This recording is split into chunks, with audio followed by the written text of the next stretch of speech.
All right, sir. So you and I have not spoken in a couple of weeks because I was not here on Friday. And Live Golf gave us, for those of us who are fans of golf and drama, the Public Investment Fund PGA Tour Alliance certainly gave us a lot to discuss and think about on Tuesday. What are your thoughts as we sit here today based on the news of the day on Tuesday?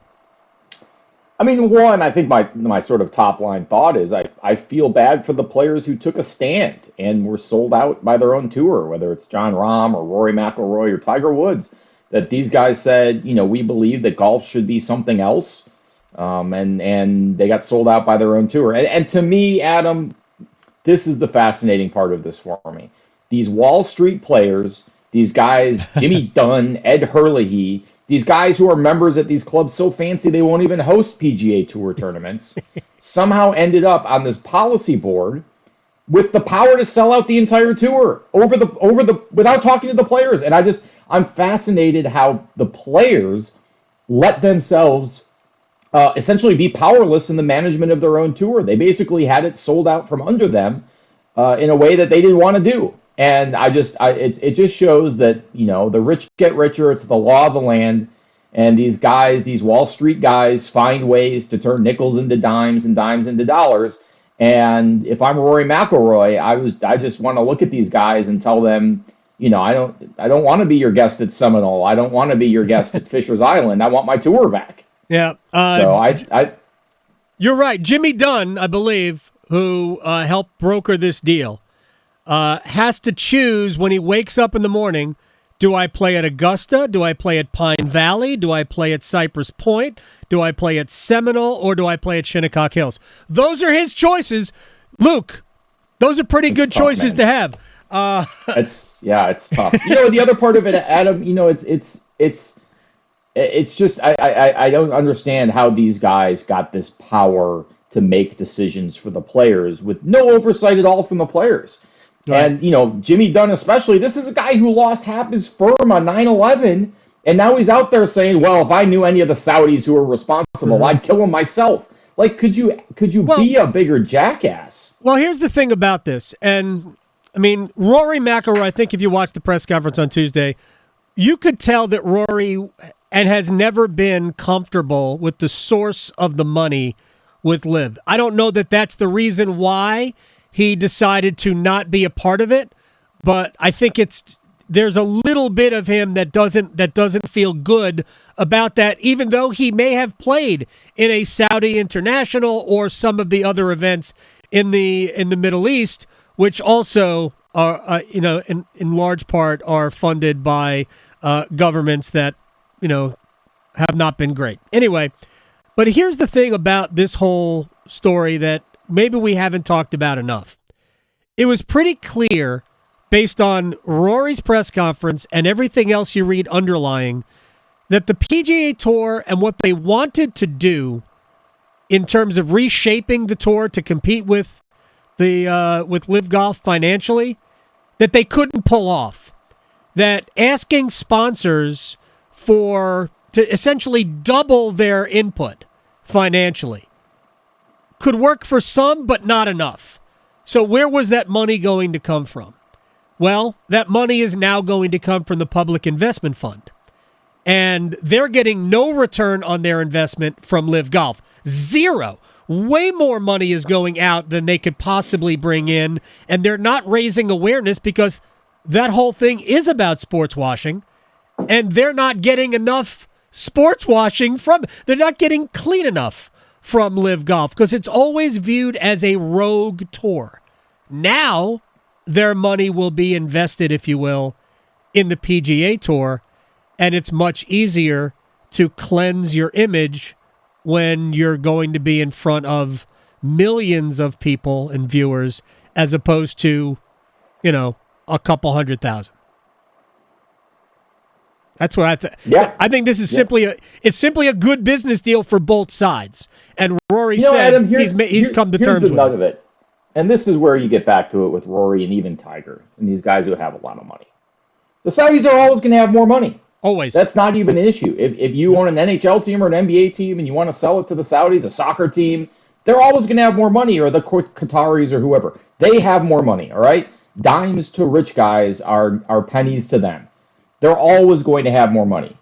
And you have to look at it like Messi and say, is the money worth it? And I think the choice for the PGA Tour here, unless there's something buried in discovery that's an absolute neutron bomb that was going to lose their case against LIV, is there's a point where you say, as the PGA Tour, we have enough money. And if guys want to go to LIV and chase the money, let them. Because we haven't lost anyone yet we couldn't afford to lose. And the one exception is Brooks Koepka, and he's a moron.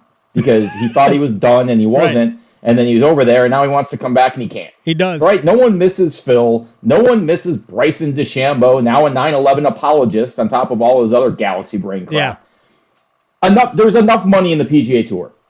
And if there wasn't enough, and guys wanted to go chase Saudi bucks, hey, look, I talked, Harold Varner was out trying to qualify for the U.S. Open with Old Chatham on Monday because he went to the LIV Tour. But he's been completely open. Yep. I had a price. They met it. It's generational wealth. Yep. It changes my family's future. So he went and did it.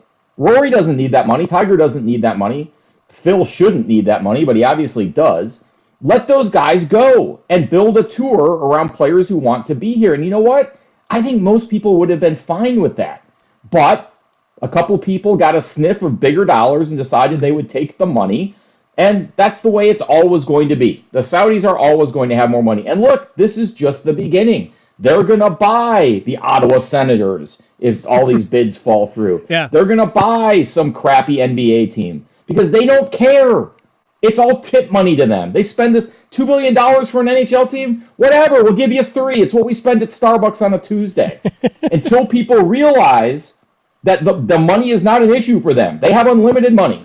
I think people do understand that by now. Well, and then these guys basically told the Saudis, here's our price, whatever that turns out to be. And the Saudis said, fine. Here's the problem. So until people like Messi start making decisions saying, I don't want their money, they're just going to keep buying everything because people want the money. I don't want to. So let's flip it to Lionel Messi here, because I think we should probably hold off on thinking that Messi decided he didn't want Saudi money.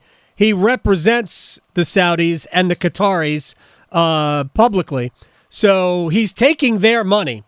I think that he just looked at the Saudi Pro League and said, that league stinks. It's not worth 450 to 600 million euros a year to play in a bad league.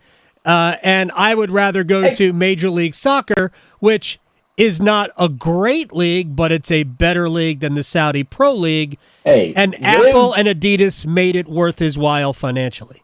LIV is to the PGA Tour what the Saudi Soccer League is to any real league in the world. There's money in one, and there's credibility in the other. And you can take your pick. You can take your pick all day. And people have made their choices. So are you now a fan of Inter Miami? Have you given up Everton to become a fan of Inter Miami? No, I know firsthand as an Everton fan just what Phil Neville can do. Well, he's not there anymore.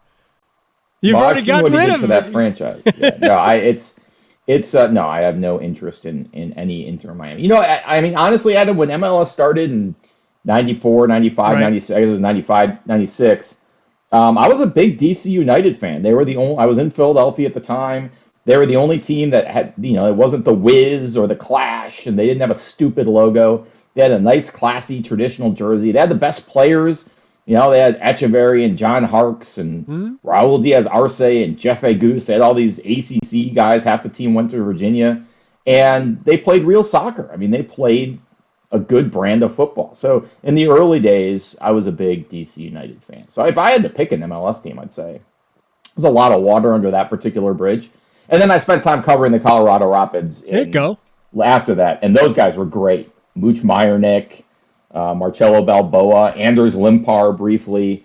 That was a really fun franchise to be around. I don't know any of the people you're talking about here, Luke. Here's the thing. I do know I grew up in the New York area, and I remember when Pele came to play for the Cosmos.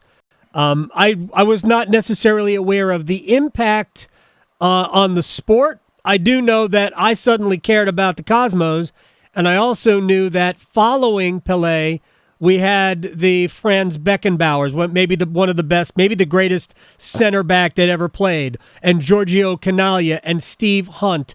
So I remember what happened after Pelé.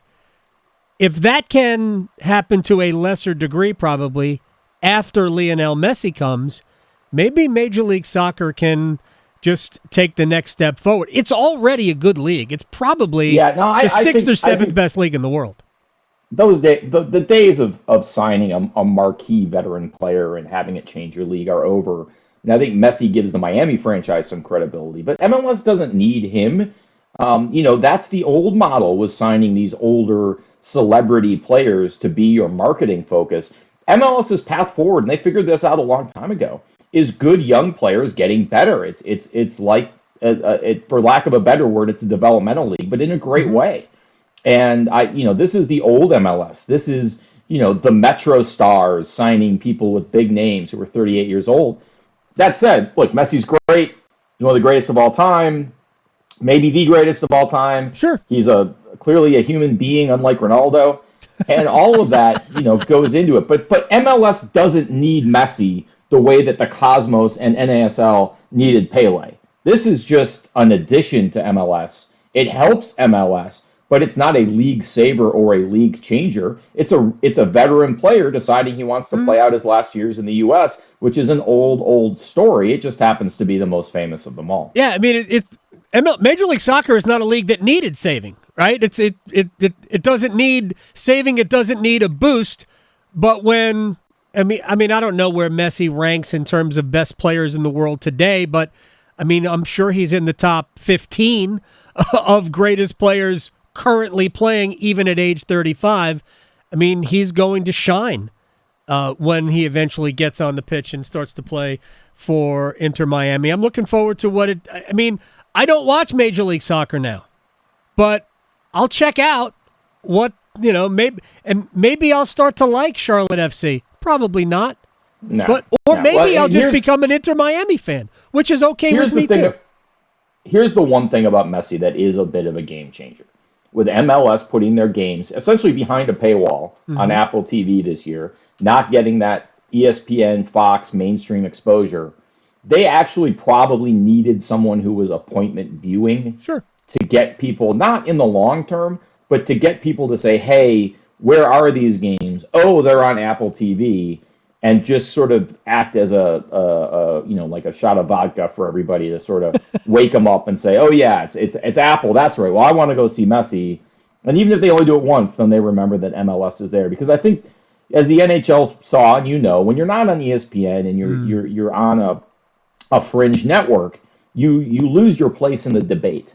And this certainly gets MLS its place back in that debate. We're talking about it. You and I have never talked about Charlotte FC except maybe in the very beginning. No. But we're here talking about today. It does do that. It does that for sure. The only time I've ever talked about Charlotte FC is when I point out to people that the city of Charlotte didn't really care about Major League Soccer until David Tepper decided that he wanted 20 dates at Bank of America Stadium.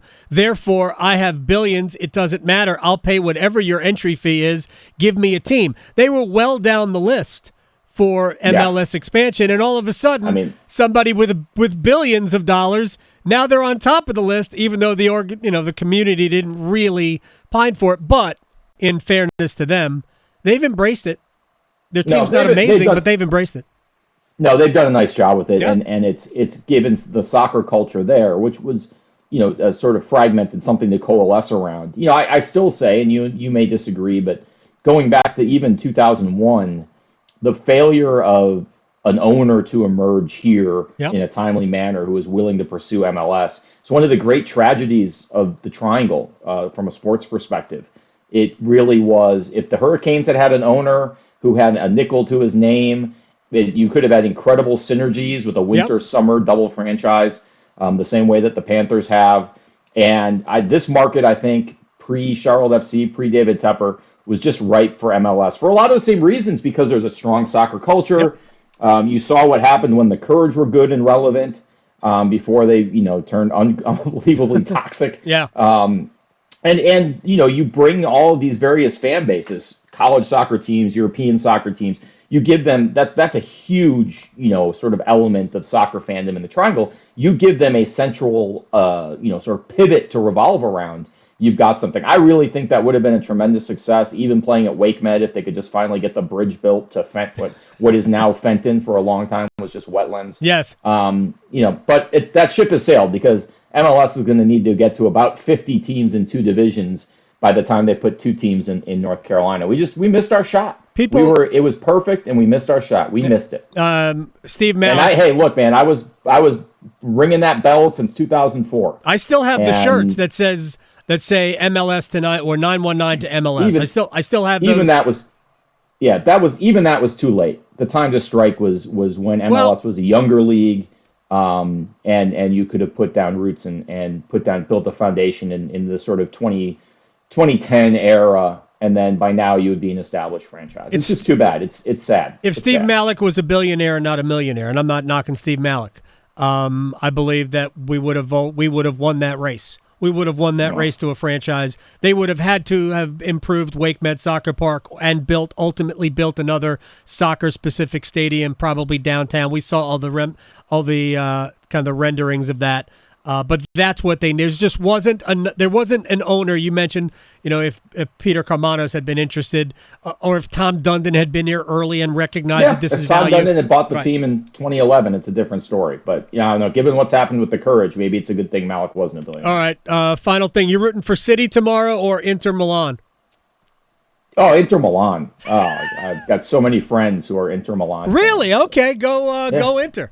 Go Internazionale. Shout out to my classmate Gabe Marcotti, a big Inter fan. Oh, I didn't know you were a classmate of Gabe Marcotti. How about that? All right. Well, maybe you can broker an introduction. Hey, I thank you very much, Luke. I'll talk to you later. Have a good weekend. Right. See you, G. Peace.